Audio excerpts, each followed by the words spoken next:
Oh.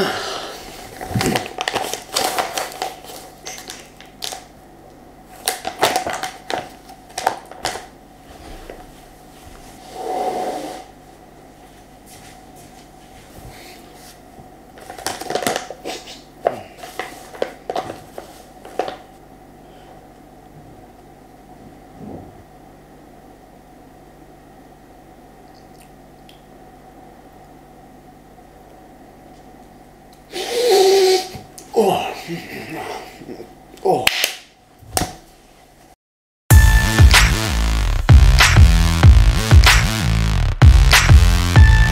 Salut à tous les gourmands et bienvenue sur Plaisir et Diète dans la Assiette. On se retrouve pour une nouvelle vidéo et aujourd'hui une vidéo sur les protéines en poudre, en majorité la whey, mais bon il y a plein de types de protéines en poudre, je vais aborder ça aujourd'hui et le pourquoi en utiliser et est-ce que c'est du dopage ou est-ce que en fait non, pas du tout. Donc comme vous l'avez vu, j'ai fait une petite intro débile en mode la whey c'est un truc de fou, les gens ils te voient manger ça et ils se disent ah ça y est, t'es tombé dans le côté sombre, dopage etc, tu vas devenir énorme. Alors je vais vous commencer par vous donner une petite anecdote. La première fois que j'ai consommé de la whey, même si je savais que ce n'était pas le cas, j'ai eu un petit effet psychologique à ça qui a fait que je me sentais trop bizarre juste après. Donc la première fois que j'en ai commandé, je sais plus c'était chez quelle marque, en tout cas elle était dégueulasse. Je l'avais commandé en ligne, c'était un truc du genre café bizarre, c'était pas MyProtein, c'était pas les premiers que j'ai pris, mais en gros j'avais 16 ans, je venais de commencer la musculation, je voyais pas trop de résultats parce que finalement je mangeais pas assez de calories et pas des protéines de manière optimale, je m'entraînais pas de manière optimale et je me suis dit ok, je vais commencer à prendre des protéines en poudre pour voir ce que ça donne. Et la première fois que je les ai prises, je me suis pris pour Hulk, j'ai cru que j'avais bu un truc, je me sentais, je tremblais, j'étais en mode putain j'ai pris un truc de fou et tout, et j'imaginais que j'avais pris ça le soir, j'imaginais que j'allais me coucher, en même matin j'allais me réveiller, j'allais être beaucoup plus musclé, alors qu'en fait pas du tout. Donc même en sachant que c'était pas un dopage, je me disais en prenant, en passant le pas, je vais prendre du muscle. Alors il faut savoir une chose, c'est que les protéines en poudre ne sont pas magiques, c'est pas elles qui vous font prendre du muscle. La seule chose qu'elles font, c'est vous apporter assez de protéines par jour si jamais vous n'en avez pas assez. Et de cette manière, elles permettent une reconstruction musculaire après un entraînement optimal de manière à récupérer de l'entraînement, de prendre du muscle à long terme. Donc de récupérer un peu plus que d'habitude et donc de pouvoir mieux performer sur le prochain entraînement, de nouveau récupérer, etc. Et ce, sur quelques mois, ça permet de gagner quelques grammes, quelques 100 grammes, parfois, ça dépend, de muscles. Ok, donc c'est pas un dopage, ce n'est rien de plus que des protéines que vous pourriez avoir ailleurs. Donc si jamais, par exemple, à la place des protéines en poudre, vous avez la foi de remplacer ça par, je sais pas, par exemple, 400 ou 350 grammes de fromage blanc à la place de vos protéines en poudre qui sont en shaker, ça fera les mêmes effets, ok? Donc, c'est juste une question de praticité. Si vous avez du mal à manger des protéines, du mal parce que vous êtes en déplacement souvent et que c'est facile d'avoir un shaker avec des poudres, de la poudre que vous pouvez simplement rajouter de l'eau dedans et manger, enfin boire du coup vos protéines, que ce soit à l'école, en déplacement ou autre, c'est plus facile que de manger 350 grammes de fromage blanc ou de se faire 4 œufs par exemple. Donc c'est pour ça qu'on le fait, ok? C'est juste par simplicité, c'est plus simple que de prendre autre chose et souvent ça cale moins pour ceux qui ont du mal à manger leurs protéines, c'est souvent qu'ils ont du mal à manger assez et à manger intelligemment, ok? Ça permet d'être peu calorique et d'apporter des protéines. Donc en gros, pour vous donner une idée, pour avoir une dose de 20 grammes de protéines venant de protéines en poudre, ce qu'on prend en général 25 grammes de protéines en poudre, ça fait autour de 100 calories. Pour 100 calories, vous avez 20 grammes de protéines. C'est presque équivalent à une poitrine de poulet. Sauf que je vous vois rarement manger une poitrine de poulet que vous venez de cuire. Et ben, au travail ou autre, c'est pas aussi pratique, ça se conserve pas aussi bien. Ok, donc c'est équivalent à ça. Au niveau du fromage blanc, pour en avoir une quantité équivalente, il faut en manger 250-300 grammes, ce qui fait souvent plus que 100 calories. Et donc c'est plus optimal, on va dire, en termes d'apport calorique pour ceux qui ont du mal à manger assez de protéines en étant en déficit calorique, de manger des protéines en poudre. Mais c'est pas magique, je le répète, c'est une source de protéines comme une autre. qui n'a pas de différence avec une autre source de protéines au niveau de l'absorption, au niveau de la digestion, etc. Et donc ça n'est pas magique, ça ne va pas directement dans vos muscles, ça va dans votre tube digestif, dans votre estomac, dans votre intestin. C'est absorbé comme si vous buviez 1 litre de lait, parce que en gros, pour vous donner une idée, 100 ml de lait, c'est autour de 3 grammes de protéines. Donc vous devriez boire au moins 500-600, voire presque 700 ml de lait en une fois, ok, pour avoir l'équivalent en protéines de 20-25 grammes de poudre. Okay, donc ça fait boire 700 ml, c'est pas très ouf à transporter et finalement, niveau digestion, c'est pas ouf. Ok, on est d'accord. Donc, même niveau calories, ça fait quand même bien plus, ça fait genre 300 quelque chose. Donc, c'est pour ça que c'est plus intéressant d'en prendre parce que ça permet en fait d'utiliser le lait en lui-même, de le transformer par l'industrie. Donc c'est tout simplement ça, les protéines en poudre, c'est un lait qui a été transformé par l'industrie. Ils en ont retiré, donc pour ce qui est de la whey, le lactosérum. Lactosérum qui est quoi? Tout simplement la partie de la whey contenant, du lait contenant les protéines, un peu de lipides, très peu de glucides. Donc tout le reste est parti, ok. Et ce qui reste, c'est le lactosérum, c'est la whey. Et donc ça contient beaucoup de protéines, peu de glucides, peu de lipides. Et donc finalement, les calories des glucides et des lipides sont plus trop là dans l'aliment et donc il ne reste que les protéines, ce qui en fait du lait moins calorique en poudre à reconstituer avec de l'eau ou du lait. Si vous reconstituez avec du lait, en goût c'est meilleur, mais c'est plus de calories, à vous de voir. Mais en gros, c'est juste pour faire comprendre le principe, c'est juste une transformation du lait en poudre pour en garder seulement les protéines et le faire du coup le moins calorique possible, tout simplement. C'est pourquoi des bébés, par exemple, quand ils sont enfants, eh ben, ils vont boire parfois du lait en poudre. Okay, sauf que eux, ce qui va se passer, c'est qu'ils ne vont pas retirer le lactosérum, donc seulement les protéines du lait. Ils vont juste rendre le lait en poudre, typiquement, déshydraté. Ils enlèvent l'eau, ils le rendent en poudre, et ensuite les parents peuvent le reconstituer. Est-ce qu'on dit que pour autant les bébés sont dopés?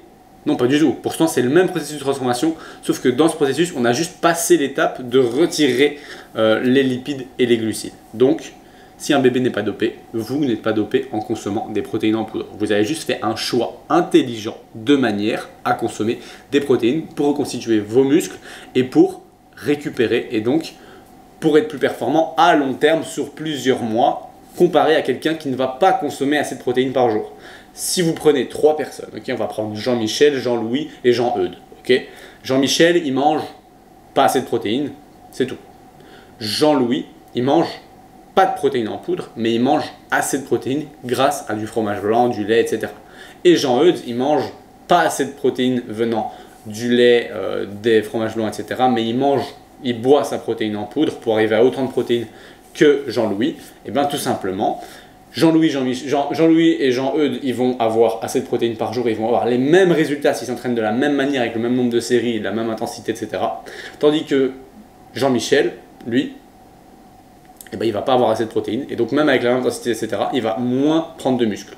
Donc c'est pour faire comprendre que si toutes les variables sont les mêmes et que seul l'apport en protéines est différent, le fait de prendre des protéines en poudre va être intéressant si vous n'en avez pas assez par jour. Si vous en avez assez par jour, ne vous cassez pas la tête à acheter des protéines en poudre parce que eh ben, finalement, ce n'est pas nécessaire et ce n'est pas obligatoire. Ça ne vous fera pas prendre plus de muscle que quelqu'un qui va manger les mêmes protéines dans des aliments naturels, bruts, qu'il a dans son alimentation.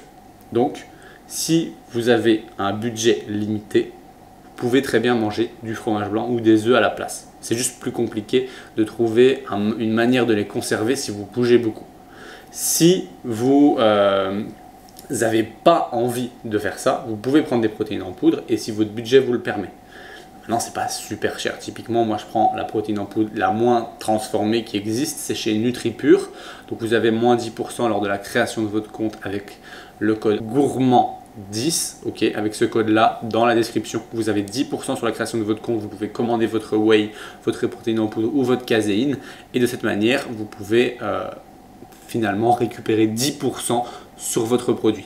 Ce qui est pratique, ce qui n'est pas trop cher. Et attention, dernier point que je voulais aborder dans cette vidéo sur est-ce que les protéines en poudre sont un dopage ou non. Et comme vous le savez, ça ne l'est pas. C'est juste un moyen d'atteindre ces protéines qui n'est pas obligatoire si vous avez assez de protéines par jour.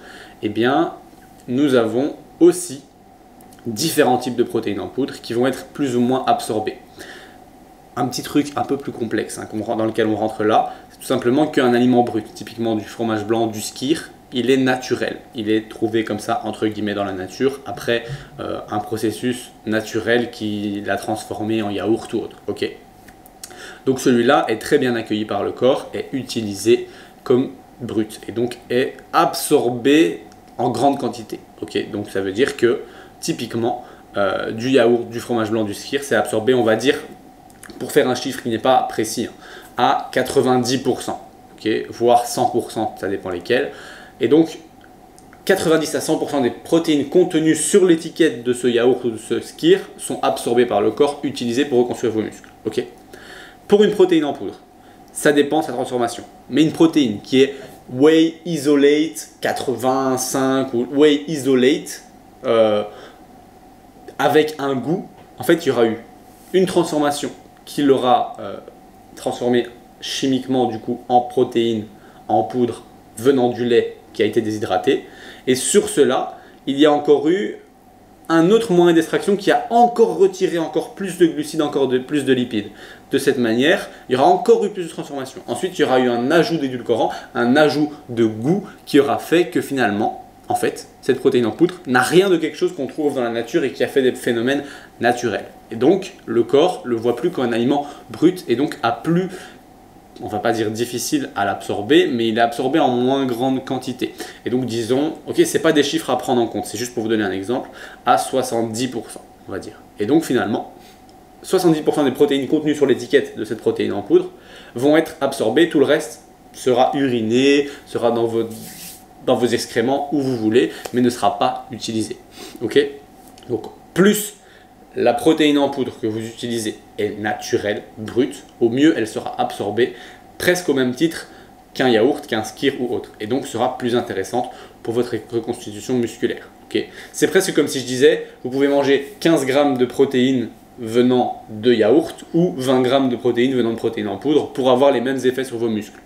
Ça devient un peu plus complexe, mais en gros c'est juste ça, c'est plus c'est transformé, plus il va falloir en manger de protéines pour être sûr d'en absorber assez. Et donc, ça revient au même de dire que plus votre protéine en poudre est brute, au mieux ça va être. Et donc c'est pour ça qu'on utilise NutriPure qui est assez brute et qui permet du coup d'avoir une absorption de la quantité de protéines qu'on voit sur l'étiquette assez grande, voire 90%.